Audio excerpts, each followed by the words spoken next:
Good morning, everybody. You know, sometimes we say a moment is historic. Maybe we use that word a little too much, but this actually is a historic moment over these next few days. As the vaccine arrives in New York City, we start the final phase of the battle against the coronavirus.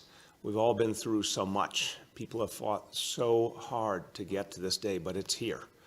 And we need to recognize the fact that the vaccine is coming changes everything. It'll allow us to end this pandemic. It will allow us to get on the road to recovery. And I am convinced that is a road that New Yorkers will travel quickly. We're going to recover quickly and get back on our feet and move forward. But it all begins with the vaccine and making sure that we are able to mobilize every resource of the city of New York to get the vaccine to people who need it most and to get that done quickly, effectively, efficiently. That's what we must do. And we must focus all our energies not only on ensuring this happens well and quickly, but that it happens equitably, it happens fairly, it happens according to the priorities that have been set for who needs this vaccine the most. Look, this coronavirus crisis, it's been many things. One of the things it has been is shine a very clear, sharp light on the unfairness, the inequality, the disparities that pervade our society. We saw what happened to Black communities, Latino communities, Asian communities in this crisis. We saw how people did not experience the coronavirus equally. It was all about the decades and decades before of healthcare inequality and economic inequality that brought out such painful disparities. We know the pain that families went through was magnified for so many families in this crisis because of these fundamental inequalities, and we need to confront them and overcome them. So how we distribute this vaccine is part of righting those wrongs. And that means prioritizing the 27 neighborhoods of this city that bore the brunt of this crisis. Black communities, Latino communities, Asian communities that went through the very worst, and making sure that the folks in those communities who are most vulnerable get the vaccine early in the distribution. Look, to get this done, we're going to have to do things differently. And that's why months ago, we created our task force on racial inclusion and equity. This was a different approach than the city government has ever taken before. We said, let's empower those leaders in all our city agencies, leaders of color, leaders from the very communities most affected, people who literally live in the communities that have borne the brunt and feel the lives of their neighbors and are there to make sure that we do things differently, that we address the disparities head on right now, not someday, right now. Task force in the truest sense of the word, a group of leaders holding the entire government accountable from within in every single agency. And I want to thank all the members of the task force for their extraordinary and urgent efforts. I want to thank the executive director, Sadia Sherman, for her outstanding leadership. She's here with us today. Thank you, Sadia, and everyone who's been a part of this, because this is about government changing from within to serve every community in need. So the task force will make sure that we have a fair and equitable distribution. And the task force will work to build trust in communities. We know there is a trust gap. We know a lot of people are uncertain about the vaccine. We have to win people over and show them why it works, why it's real, why they can believe in it. We're going to focus on the places where the need is greatest, not just in terms of the neighborhoods, but also in terms of public housing. We know that folks who live in NYC really bore the brunt of this crisis. We're going to make sure that the vaccine distribution focuses on them as well. So this is going to be a Herculean effort, and we're going to talk about the ways that we make this happen today. But in terms of ensuring equity, we're going to turn to the leadership of the first Deputy Commissioner for the Department of Health, who also holds the title of Chief Equity Officer for the Department of Health. And he has put his whole career into ensuring health equity. He's now going to help lead the way to make sure this vaccine distribution is equitable for all. My pleasure to bring forward Dr. Torian Easterling. Thank you, Mr. Mayor. As we know, we have been dealing with parallel pandemics, COVID-19, racial injustice, and social and economic instability. For decades, racist policies, and unjust practices have left communities of color and low-income neighborhoods with limited resources and opportunities. Racism shapes so much of our lives, from where we live to the medical care we receive, which makes equity crucial to this response. I like to say up front, in order to reach communities, we must listen to communities, and that is what we're doing. Our vaccine planning is developing every day with feedback from community partners in collaboration with Black, Brown, Indigenous, and Asian communities that were disproportionately affected by the pandemic and should be prioritized. We are partnering with more than 200 community organizations to earn the trust of the community, something that history has stripped of too many government entities.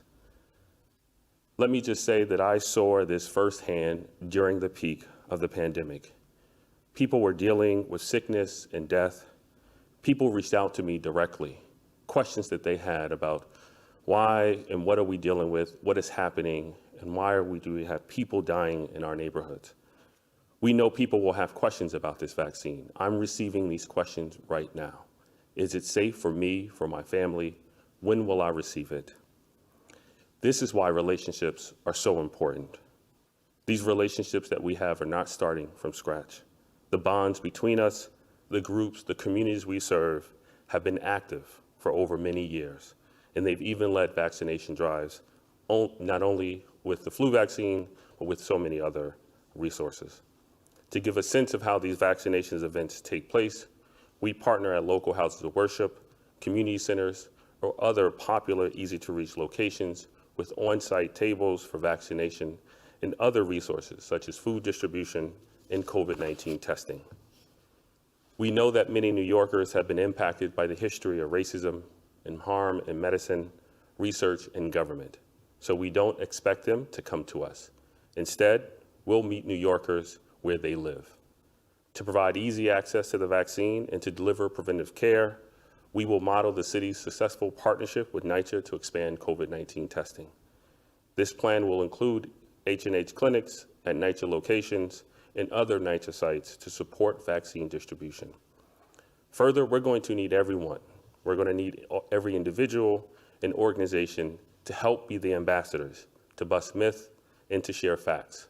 So we will be hosting virtual community conversations to share information on vaccine planning and to provide opportunities for community members to raise questions and concerns. We're going to implement a train-the-trainer model for community partners to host webinars about COVID-19 vaccine and engage trusted messengers to deliver important information about the vaccine. We are already partnering with faith-based partners in the Faith Secretary Advisory, and we will continue to do so. Last June, as the mayor had mentioned, when the coronavirus was devastating Black and Brown communities, City Hall created a task force on racial inclusion and equity, co-chaired by the First Lady and Deputy Mayor Thompson. To support vaccine efforts, the task force, led by senior city leadership of color, will continue to work hand in hand with communities to ensure residents that will need to be prioritized will receive the vaccine. We will promote transparency and address mistrust. The concerns around vaccine safety and misinformation, we know they exist. We will also monitor vaccine uptake and be prepared to act quickly. If areas are not getting vaccinated as much as the rest of the city, we will respond. We've recognized that there is no reopening without gaining your trust and helping New Yorkers make an informed decision about accepting the vaccine. And for that to happen, there must be healing in our communities. It has to be a partnership with a shared goal of recognizing and repairing a legacy that has compromised the health of too many New Yorkers. We will hold ourselves accountable for racial oppression within our systems. We will engage our people and organizations in New York to make New York safe. Thank you. Thank you so much, Dr. Easterling, and thank you for your leadership, and thank you to all the members of the task force who are going to make sure this is an equitable process. Now, everyone, we have so much to do in the coming days as the vaccine arrives in New York City. And again, one thing we do in New York City, we do things big. We're going to do a big, fast distribution of this vaccine. When it comes in, we're going to get it right out to the people who need it and keep going and going and going. As much vaccine as we get, we're going to get to the people as quickly as possible. To do that, we need a command center. And so our vaccine command center opens on Monday. The vaccine command center is going to be the go-to location to make sure that the vaccine distribution is fast and effective and fair. The Vaccine Command Center is going to be the place where we see the whole picture, everything happening in the city, in every one of our healthcare providers, in all the places where we're working with communities. One place that has the picture of the whole city, the air traffic control for the vaccination effort. This is unprecedented because it's not just about logistics. It's about making sure we win public trust. It's about ensuring equity. It's about making sure there's a lot of information and transparency out there to get people involved, let them know what's happening, gain trust through transparency. That's what we have seen has worked throughout the coronavirus crisis. So the Vaccine Command Center is going to be the indispensable piece of this equation. Now, we'll be putting out regular updates on the vaccinations, what's happening around the city, and the work that is being done through the Vaccine Command Center with all city agencies. It's not just Department of Health. It's not just health and hospitals. We're going to be working with social services, with NYCHA, with Department of Education, you name it. Every part of the city government is going to be a part of this. Obviously, our hospitals, community organizations, nonprofits, everyone's going to be in this together. But it will need an extraordinary kind of coordination and a forceful effort to make sure all the pieces come together. Leading this effort and ensuring that this command center comes alive and becomes the difference maker in the vaccination effort will be our Deputy Mayor for Health and Human Services, and also she is now serving as co-chair for our task force for racial inclusion and equity. My pleasure to introduce to you Deputy Mayor Melanie Hartzog. Thank you, Mr. Mayor. As the mayor said, starting Monday, December 14th, the Vaccine Command Center will begin operations housed right across the street from City Hall at 253 Broadway. It will have a twofold focus: building trust through community outreach and engagement ahead of widespread vaccine distribution in the community, and real-time reporting, troubleshooting, and communication as a vaccine is distributed. This multi-agency command center will react in real time as an air traffic control of the vaccine, with agencies from NYCHA, the Office of Emergency Management, to Community Affairs, all in the room together, working in real time to problem solve any issues as they arise. An example of this could be as vaccines are not showing up to a certain community site. The command center would work directly with the provider on tracking down additional vaccines or directing patients to another location. Another example could be the command center working with a partner on the ground to identify certain communities where trust in the vaccine might be low. We would shift resources and work directly with trusted community voices to not only educate, but build the infrastructure to give the vaccines. An additional critical part of the command center will be transparency and reporting. We'll be reporting out the number of people getting vaccinated, breakdowns on borough, demographic, age, and many more indicators. Ensuring New Yorkers have up-to-date information and data, but also making sure we have an equitable distribution. While the command center will be focusing on all neighborhoods across the 5 boroughs, it will be paying particular attention to the 27 hardest hit neighborhoods. This means reaching out at the grassroots level to ensure New Yorkers know where the vaccine is being distributed and administered. Deputy mayors and agencies across the administration are contributing staff to focus on maximizing our ability to provide information to all New Yorkers and our city workforce, and to maximize trust in our vaccine mobilization. The command center will play a key part in our fight back against COVID-19, ensuring New Yorkers have faith and trust in the vaccine while creating a stronger, more equitable, and healthier New York City. Thank you.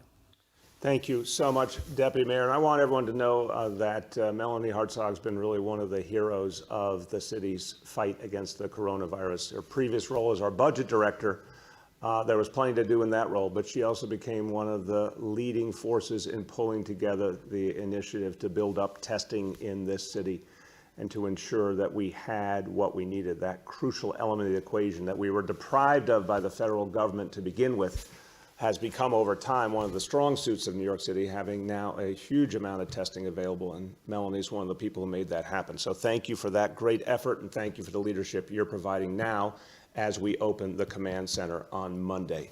All right, with that, let me turn to our indicators today.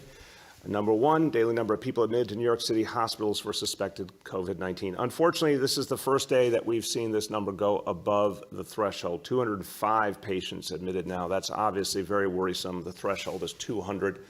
We've been holding the line up to now, but this is a sign that the hospitalization issue is becoming a bigger challenge, and one that we're going to have to confront. All of us are going to have to be part of addressing. The hospitalization rate per 100,000 people, 2.48 today. We want to get that under 2. So again, that number has also gone up. That's worrisome.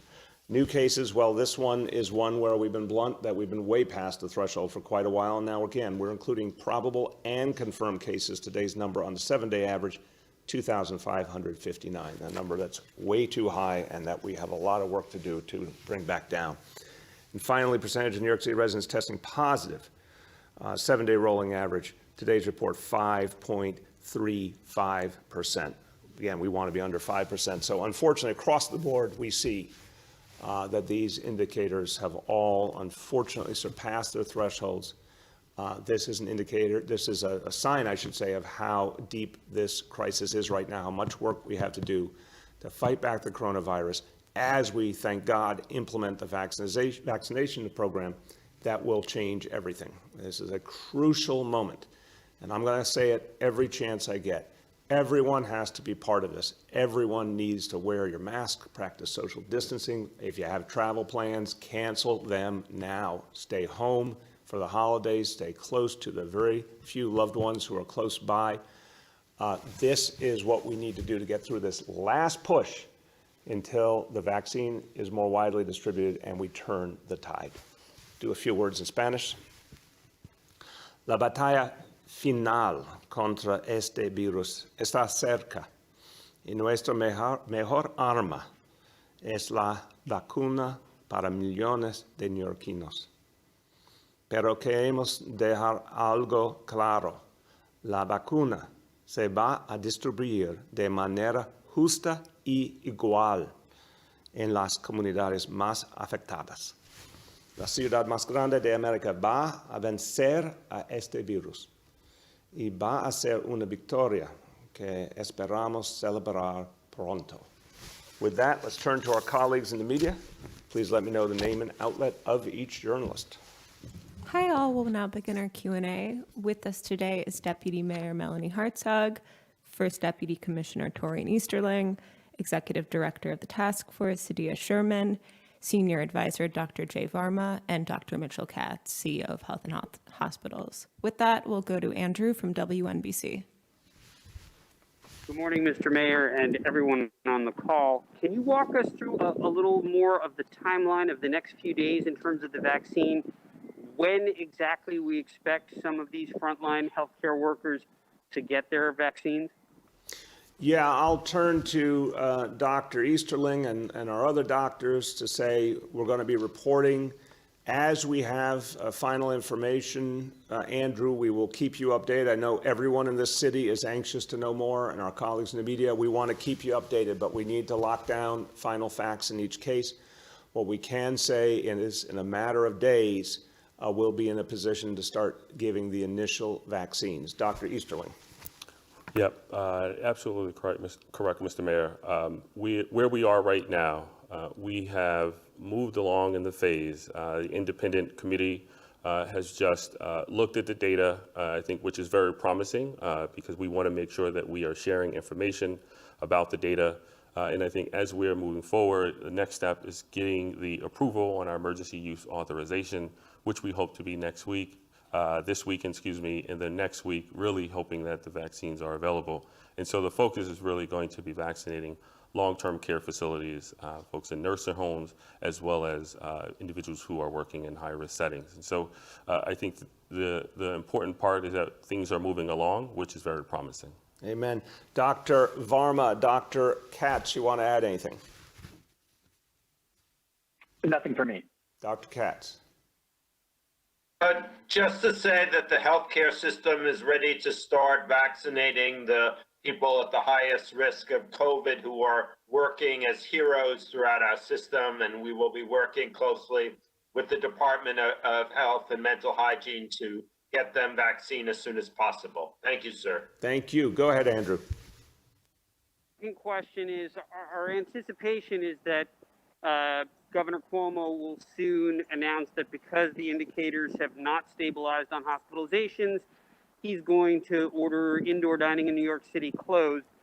What is your message to New York City restaurant owners who haven't gotten a stimulus, who haven't gotten any aid, and many of them may well go out of business over this next period of time where they're closed? What do you say to them? I feel tremendous empathy for restaurant owners. A lot of them are mom and pop businesses that put their lifetime into them. We want them to survive. We need them to survive. We need as a result of indoor dining alone, we think almost 100,000 restaurant workers got their job back. Every single worker we care about. But Andrew, at the same time, these numbers don't lie. Look at what we have today. For the first time, unfortunately, all three of our indicators are past their thresholds. That's a second wave. We have to fight it back to save lives, and we have to fight it back to start our recovery. If the governor announces restrictions, I support him 100% because we have to protect against the worst. The worst is the vaccine just grows, the virus just grows and grows, that more and more people get infected. Our hospitals start to get stressed and then get to the point where they can't provide the service that people need. That puts lives in danger. I guarantee you, if that keeps happening, then it's going to be a lot longer time before we're able to recover economically. That puts those restaurants in much greater danger for the long term. So I feel for them, but sometimes it's smart to say, look, if you take an action now, you can stop much worse things from happening later. And thank God also for the restaurants. Outdoor dining is now permanent, which is an option we did not have in the past. And obviously takeout and delivery, which New Yorkers have embraced, and they're really working to support their local restaurants. So I feel for them, but I also I know in my heart, we have got to stop the spread of this virus quickly to be able to turn this situation around. Go ahead. Next is Katie from the Wall Street Journal. Katie? Hi, good morning. Can you hear me? Yeah, how you Can doing? Hear me? Good, thanks. So I have a question, and it's I guess similar to what Andrew asked, but for the average essential worker listening at home or, waiting to hear details on how this will roll out, can you give them anything? I mean, is it that they have to call the city? Does the city call them? Is there a master list of who is prioritized? Just a little bit more detail on how it works when the vaccine arrives. The important thing, it's an important question, Katie, thank you. The important thing to recognize is the initial categories, and this has been true federal, state, local government, we all agree. The focus on the most vulnerable healthcare workers, the focus on folks who work in nursing homes, the focus on folks who live in nursing homes. That's certainly going to be where the first weeks of this vaccine priority are. Over time, there will be more and more distribution to other folks who work in healthcare settings, first responders, essential workers, folks who are over 65 and or have pre-existing conditions. This will play out week by week. So I understand people are anxious for more information, but I can say essential workers will get instructions as it gets to be that time. We want to reach essential workers with this vaccine, but we got to do the highest priority folks first. But you're going to be hearing effectively daily updates on the status of the vaccine and who's next and how it's going to work. I would never ask New Yorkers to be patient. We're not a patient people, but people should be confident. The updates will keep coming, including very granular information about where people in each category can turn to get those vaccinations. But we don't have all that yet today. We do know where we're starting with those first categories. Go ahead. Thanks. And if the doctors on the call want to just talk a little bit about the outreach being done, looking, to educate people in the city who might have real or even not real concerns about the vaccine and everything that comes from it. I think as reporters, we've all seen a lot of people sharing misinformation, and that unfortunately can spread pretty quickly. So if you want to talk a little bit about that outreach all across the city on how to reach different communities who have doubts. Yeah, absolutely. Let me start with Dr. Varma, who has been down this road many times in his career, and he and I talked about it a lot. So Dr. Varma, then Dr. Easterling, and Dr. Katz, anything they want to add. But to the question of how we, Dr. Varma, how we educate people about the vaccine and give people information that will instill trust, could you speak to that from your experience? Yeah, thank you very much. We have a long experience working, everywhere around the world, everywhere around the city in how to build trust in vaccinations. The first and most important thing is to obviously meet people where they are. What is their language? What are their cultural experiences? What is their history? And combine that with what we know about the data, the information that we have ourselves about the safety and effectiveness of these vaccines. There is a very large concern that we have that, people are going to be very hesitant and refuse because of misinformation spreading.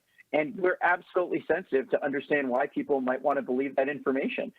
There was a long history of the medical system not serving the needs correctly of people, particularly from Black and Brown communities. So we have a lot of experience in understanding how we can take the data on what we know about safety right now, which is that these vaccines are both safe and effective, and discuss them in a way that is culturally sensitive and also sensitive to the history of people's experiences. Through that approach, we have greatly increased influenza vaccinations this season and have some of the highest vaccine acceptance rates around the country for the routine vaccinations. As I said, I'm going to turn to Dr. Easterling and Dr. Katz. I also want to see after that if Sadia Sherman wants to jump in on this question. So, Dr. Easterling.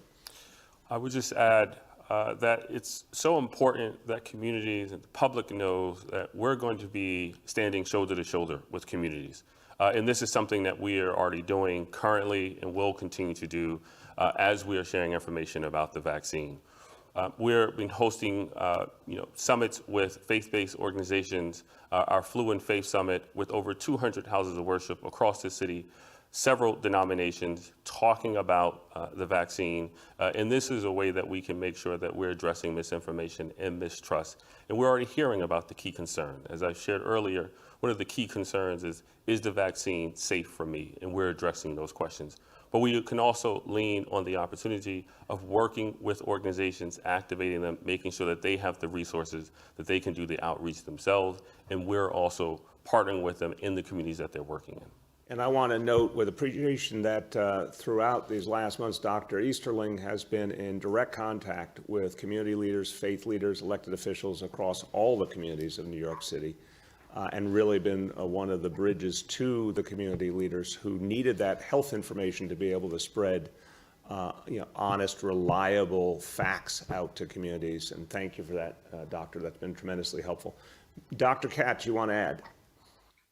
Yes, Mr. Mayor, you can count on Health and Hospitals, which is the largest hospital system in our country, and a very trusted provider of services to low-income people, to the Black and Brown communities, to immigrants. We take care of over 1 million people a year. We have 400,000 patients for whom we are the primary provider on an ongoing basis, and we will be vaccinating those people as the vaccine rolls out to New York City. Thank you. Thank you. Sadia Sherman, do you want to add? Sure, I'll just reiterate. Wait, we can't hear you well enough. Hold on. Can you try again? Can you hear me? Yeah. You can hear me? Yeah. Great. So just to reiterate the points that were raised by the doctors, we are really relying on community leaders, local stakeholders to be the credible messengers on the ground. This is ongoing. This communication has existed, since the start of the pandemic, and it's continued, and it will be key to the strategy and ensuring that people feel safe and comfortable and know that the vaccine is accessible to them. And so that's a key piece of how the work would move forward. And obviously the leaders across the task force, many of whom come from the communities that were most impacted, will be at the forefront of that. Excellent. Thank you. Go ahead. Next is Michael from the Daily News. Morning, guys. Hey, Michael, how you doing? I'm good. Thanks for asking. Couple of questions. First on, you spoke about misinformation as far as the vaccine goes. And I realize this might be a bit lower on your priority list, but has there been any effort to track the spread of misinformation is there the sense that this is, kind of an intentional spread of misinformation, or just something that organically happens due to kind of years of distrust? Yeah, I would say, honest answer, we're not right now focused on a tracking effort. We know there's years and decades and centuries of mistrust that we're addressing. We also know there's an anti-vaxxer movement out there. But I think the best way to confront all of that is with the facts. So again, I want to turn to Dr. Varma and Dr. Easterling just to talk about why the vaccine is reliable and how much vetting has been done, because this is what people need to hear. Dr. Varma. Yeah, I've been following the information from FDA and discussing extensively with my colleagues, both here in the United States and around the world. Everything we know about the vaccine that is about to be authorized by the FDA is that it is both safe and effective, not just in healthy people, who are of young age, but across an entirely broad spectrum. Now, I say all that also saying that it doesn't mean that we stop looking for events. We know from the experience in the UK that a very small number of people with a history of very severe allergies can get an allergic reaction. So we always need to be watching and always need to be careful. But I can say confidently that I myself, my wife who's a pediatrician, my kids who are all 16 and above, will all get the vaccine when it becomes our turn in line to get there. And I think the quality of the data presentations that you saw in the past week, not just from FDA and the companies, but from the independent analysts and advice, has really been exceptional, extraordinary. And so I think all eyes are watching, and that's boosting all of our confidence in what we know right now. Thank you so much. Dr. Easterling. Yes, and I think to address misinformation, we're certainly going to be leaning on our trusted messengers. And as the mayor had mentioned, that I'm meeting with community leaders every day on a weekly basis, talking to them about how we're responding to the pandemic. And now I'm talking to them about the vaccine. I am letting them know very clearly that I am taking the vaccine. And I know that the vaccine is safe, given everything that Dr. Varma has just mentioned. And my family is also planning to take the vaccine when our place in line comes. So I think that's going to really help address misinformation, really making sure that individuals like myself, other providers, trusted messengers are out in the community, really talking to residents. And I want to note, Michael, one more point. I'm going to turn to the deputy mayor. I mean, part of why we are having a command center in place is, of course, again, the massive logistical effort, the controlling the operational dynamics and making sure they're effective. But it's also to have a single point of contact where the information comes out, the confirmation to people what's happening, the consistent transparency, and the troubleshooting. If we see places, for example, in this city, where the concern or the distrust is causing people not to take the vaccine, we will have a targeted effort to reach deeper into the community to restore that trust and give people the evidence and faith they need to engage. So, Deputy Mayor, could you speak a little bit about that? Sure. I will just add that in addition to all the work that Torian talked about in engaging CBOs, just want to remind everyone that there was a lot of concern at the height of the pandemic and issues of trust, and we launched the Test and Trace Corps. And at that time, I think there was a general concern of, one, if we could actually build out that level of infrastructure, but two, engage communities, meet them where they're at with their concerns around testing, where to go, is it safe to get tested? When we had a scarcity, how do we actually target who gets the testing? And now we're at a point where I think we've got a tremendous amount of infrastructure, trust. We've hired from communities as part of the Test and Trace Corps. And I think we will be leveraging all of that apparatus as we move forward with the command center in partnership with the Department of Health to actually build on that trust that we have as we move into this next phase of vaccinations. Go ahead, Michael. Okay, the next question has to do with a story we did a couple weeks back on Ricardo Morales. And, this is going back a bit, but you said you had no involvement in his firing. But, there's an email unearthed in court papers that you sent to Emma Wolf back in March of 2016, where you referred to Ricardo Morales issue. So I was wondering if you could talk about what what exactly were you referring to at the time? Yeah, Michael, look, that is something we've covered many times. The bottom line is he was fired because of non-performance of his duties. I can't go into the TikTok years ago, obviously, but he was fired because of the non-performance of his duties. That's the bottom line. Go ahead. Next is Calla from Pix 11. Hey, good morning, Mr. Mayor. I wanted to go over the list of vaccination sites. Earlier, I believe you mentioned schools as a possible site. Is that still the case, and how will that work? Like, what would that look like? Calla, we're going to look at a whole range of options. And, you know, I want to say that it is early in the process. I think it's important to recognize that the priorities we've talked about so far would be to focus on the most vulnerable frontline healthcare workers, nursing home residents and workers, other healthcare workers, first responders, folks who are most vulnerable to the disease. Again, folks over 65 with pre-existing conditions. We've got a lot of priorities we have to get through. We're certainly going to be looking down the line at schools and many other sites and ways to distribute the vaccine. But I want to caution that that is farther out. We got to first do the highest priority groups. And the command center will be focusing on those priorities and building them out. And as I said, we're going to be giving you very, very regular updates on how each piece is going to go. But the schools are certainly farther down the line given the other priorities. Go ahead, Colin. I had talked to some people yesterday who had mentioned that they would not get vaccinated because of their distrust in the government and the nation's history with vaccines, and particularly African Americans. I know you've talked a bit about setting an example and going into certain neighborhoods and going to them, but how, if someone has such a strong opinion, especially of distrust, how do you break that to get through to them? Calla, such an important question. Thank you. I think there's several ways. I'm going to turn to Dr. Easterling after I say a few things. I mean, first of all, the distrust is real. Institutional racism, structural racism, the horrible complicity often of some members of the medical community in racist acts. I mean, there's a reason why people have this distrust.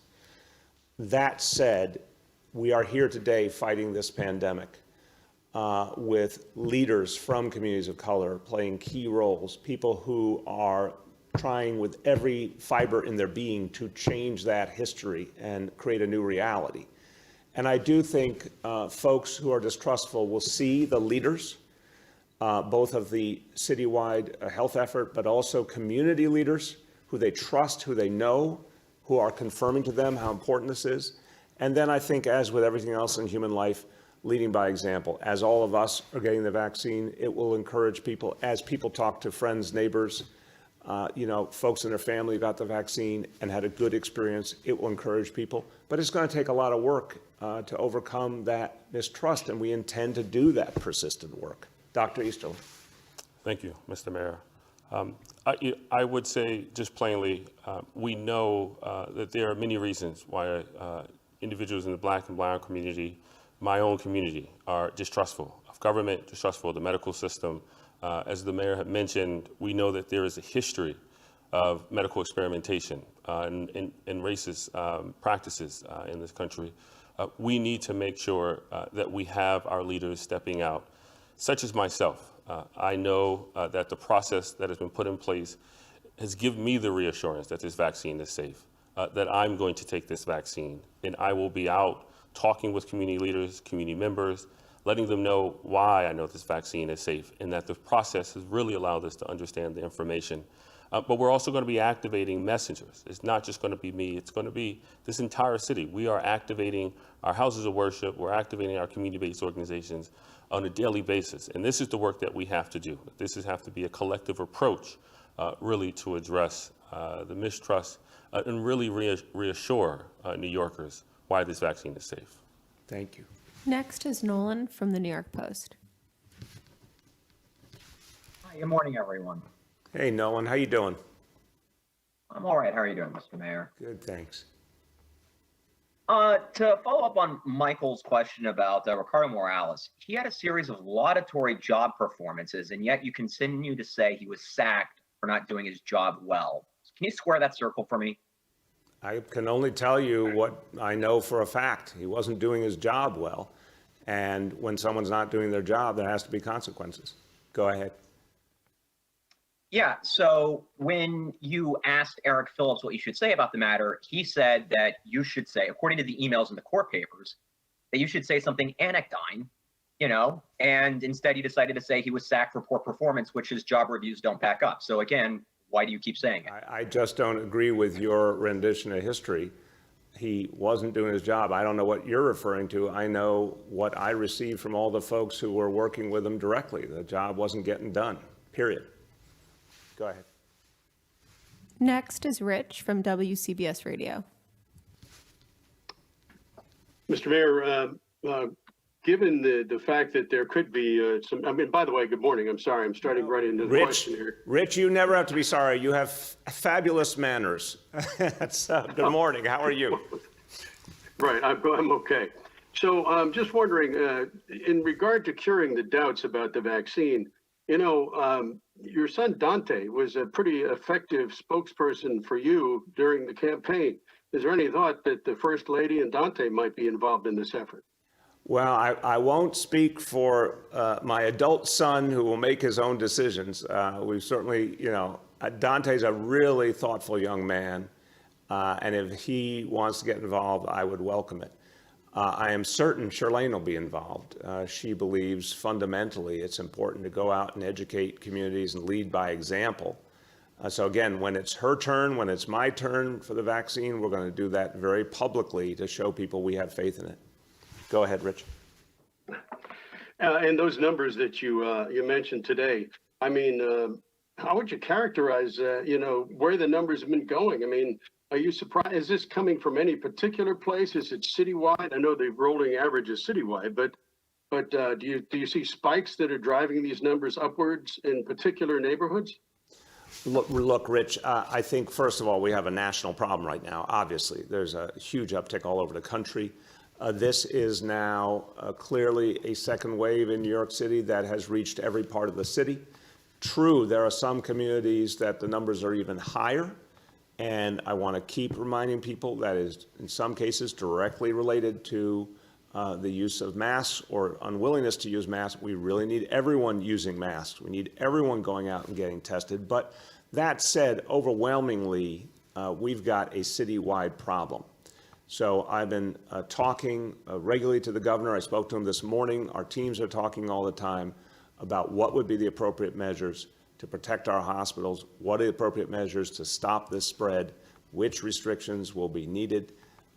We are at a point where we got to realize that we've got to do everything in our power to turn this back and hold the line for the vaccine to do its work. Because every single additional New Yorker who gets the vaccine is one step in the right direction. So if we could just stop this spread long enough to let the vaccine really come into play in a big way, that's when we turn the corner. Go ahead. Next is Juliet from 1010 Wins. Yes, good morning, all. Good morning, Mr. Mayor. So I want to follow up actually on being that you and the doctors on the panel today are saying that you will all publicly get the vaccine. Have you thought about recruiting, let's say, sports figures or people in the performance world, notable people to do that as part of the game? I think that's a great point, Juliet. Look, the first thing to say is this vaccine will be distributed equitably. So it doesn't matter how famous you are, how powerful you are, how rich you are, this is going to be given out in the order it's supposed to be given out. And again, that starts with frontline healthcare workers and nursing home residents and workers, not celebrities, not rich people. But that being said, as notable New Yorkers get their moment in line when their priority comes up, I think it's a great point. There are so many famous New Yorkers, iconic New Yorkers who are so devoted to the city and want to help us come back strong. I think a lot of them will be very willing to come forward and give people faith in this vaccine through their own example. So yes, that is an approach we're going to use for sure, but we're going to do it in a way that respects when each person is actually supposed to get the vaccine. Go ahead, Juliet. Okay, and thank you.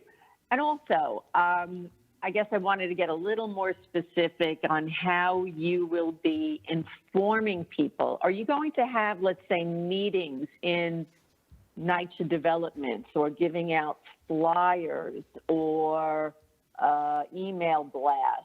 How directly are you contacting people about either, convincing them this is safe or when it's their time for the vaccine? Let me turn to Sadia Sherman, who has done extraordinary work at NYCHA and knows it so well, and also the great work she's doing as the executive director of the task force, because this has been one of her areas of focus, how we reach deep into communities and get the word out, especially from trusted messengers. Sadia. Sure. Can everyone hear me? Yes. Yes. Okay, great. So to the mayor's point, much of this communication has already started. We've been in ongoing communication with community-based organizations, tenant leaders throughout the pandemic, and those conversations are starting to switch towards informing and educating people about the vaccine. And so we will use all the communication channels that we have at our disposal, from robocalls to emails to flyers. But we also have regular forums with tenant leaders, for instance, that are happening with Department of Health. And so those will continue as people get closer to their place in line. There will also obviously be direct communication to New Yorkers from the health department, from practitioners. And so we'll be working across agencies to make sure that we have consistent communication, consistent flyers and messaging, but we also will ensure that in the communities where we know we need an extra push, that we're working with folks on the ground to help carry forth that message and to help amplify the information. And we also will be relying on, again, our tenant leaders, community leaders, to really be the trusted messengers, and also to give us the information we need to constantly adapt our distribution strategy as well as our messaging. Yeah, and two more points, Juliet. One, we've been working deeply with faith communities, our Center for Community and Faith Partnerships, doing extraordinary work. I'm a firm believer that we can reach the grassroots much better working with our faith partners, so they'll be a big piece of this. And then the command center. I want to note that one of the things that Deputy Mayor Hartzog and her team will be looking for all the time is where are those places where we need to reinforce, where we need to send in more folks to do outreach. We need to get more community leaders involved. If we're seeing a trust gap in a certain neighborhood, the command center is going to determine how to focus on that and get those vaccination levels up to make sure that everyone gets their fair share. Go ahead. For our last question, we'll go to Abu from Bangla. I don't know if your microphone's on. Abu? Abu. Okay. How are you? Hey, Abu, how you doing? Good, how are you? Good, good. My first question is, when the vaccination is going to start, what could change the scenario? Like the school will be, the student who are going to the school will be open for everyone. You don't have to wear the mask. I mean, what would be the rules when someone get the vaccination? So I'll start and I'll turn to Dr. Easterling. Look, again, we're going to do this in phases, and we're going to be very public, very informative about who's up when and where it's going to happen and one thing and another. But in terms of how someone actually gets the vaccination, like if you get to the hospital or doctor's office, what happens next? Dr. Easterling, can you give us a little bit of that play-by-play? Sure. I think an important part to remember that we're going to be prioritizing certain groups right now, as the mayor had just mentioned. Right now, we're focusing on long-term care facilities and individuals who are working in high-risk settings. And I think the important part to remember is that we're not out of the woods yet. Once the vaccine is administered to some of the groups, and obviously we're going to continue to expand and reach out to more communities, but we will still need to continue to wear a mask, keep 6 feet apart, and make sure that we are monitoring our own health, because we know that the vaccine is going to protect individuals, but we just do not know how much it's going to really prevent the spread. And so I think it's going to be really important to make sure that folks understand that as we are rolling out our vaccine plan, to continue to follow our core 4 and get tested as well. Thank you, Dr. Katz. Dr. Varma, again, give a little more of the flavor of how vaccination actually works person by person in a medical facility. Dr. Katz. For us, sir, for us, sir, it'll be 2 parts. Once there's vaccine available, we will be providing it to those people at highest risk in the hospital. So people who are intubating patients, which is where you insert a breathing tube, ICU nurses, respiratory therapists, the people who are at the highest risk of infection, and we'll work our way down till we've vaccinated all of the people with patient-facing functions. Beyond that, sir, we look forward in working with the Department of Health and Mental Hygiene to vaccinating all our patients, starting in the same priority groups as you've already stated. Thank you. Thank you. Dr. Varma, I want you to make it very granular and real, just what a vaccination is like, how it is like for the individual patient to go in and vaccinate. Just paint the picture for us. Yeah, no, absolutely. So I think when we get to the stage where vaccines are going to be more widely available, this is going to look for people somewhat similar to their regular experience getting a vaccine, whether it's themselves or their kids, and maybe a little bit different because we're going to be expanding our efforts. So what you're going to be doing is you're going to be either going to your regular medical provider, or you're going to be going to one of the special clinics that we're going to have set up for you to get vaccinated. You're going to have to fill out some basic information to describe your medical history. We need to make sure you don't have any reasons why we would be concerned about your risk. You'll then get some information, what's called a vaccine information sheet, which describes what vaccine you're getting. It's going to describe any known side effects of the vaccine, what you should do if you develop any side effects.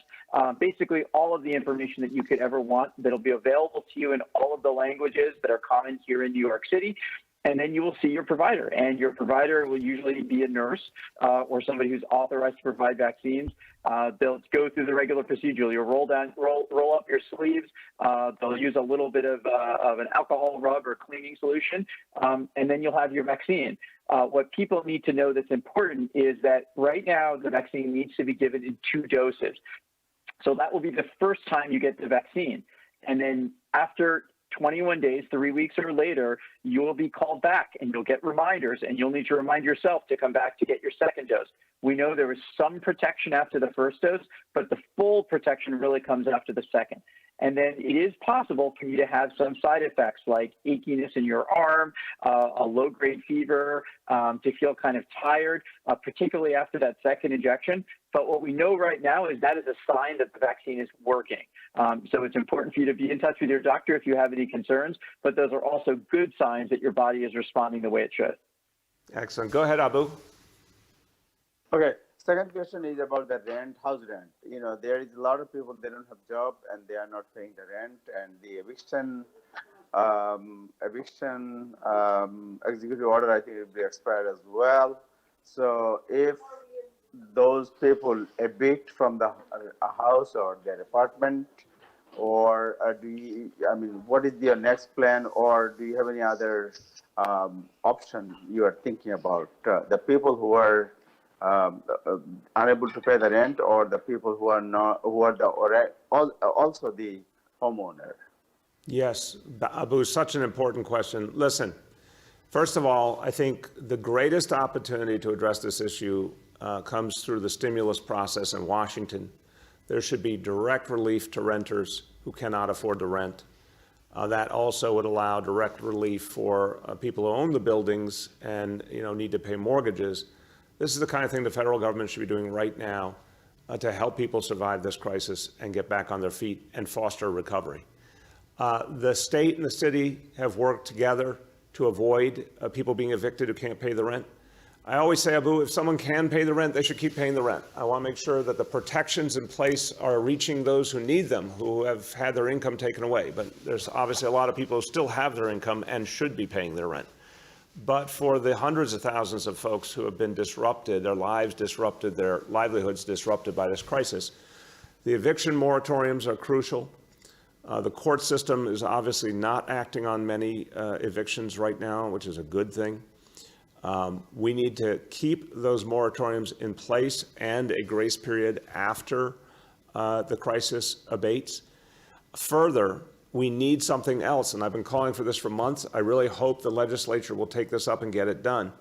We need a new law that will allow for a payment plan structure, something that can be universally recognized, so that if a tenant cannot afford the rent because they've been affected by the crisis, that they are allowed to stay in their apartment when they finally have income again, start paying rent again, and start catching up on past rent over time in an acceptable, plan, giving tenants the security they can stay in their apartment, giving landlords the security that eventually they'll be made whole.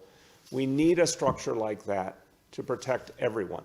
The thing we cannot have is anyone losing their apartment in the middle of a crisis through no fault of their own. We just can't let that happen. So we're going to keep working with the state to keep those protections in place. Okay, everyone, as we conclude, very simple. Big moment for New York City. Vaccine about to arrive. Our command center up and running on Monday to distribute the vaccine. We are ready with a plan to ensure that that distribution will be equitable, will be fair, will be focused on the folks who need it most. Look, here is a moment that will turn the tide for New York City, but it's also a beginning of something bigger. It's a beginning of the recovery and rebirth of New York City. And as we create that recovery and rebirth, it also is a chance to disrupt a status quo that was in too many ways broken. All that distrust we've talked about has come from too many bad experiences, too much pain, too much discrimination and unfairness. We are not going to return to that status quo. So as we fight back the coronavirus, and we show that that can be done in an equitable and fair manner with the voices of community truly heard and respected, that also provides a template for the New York City ahead that has to be a better and fairer place for all. And everyone will be a part of that work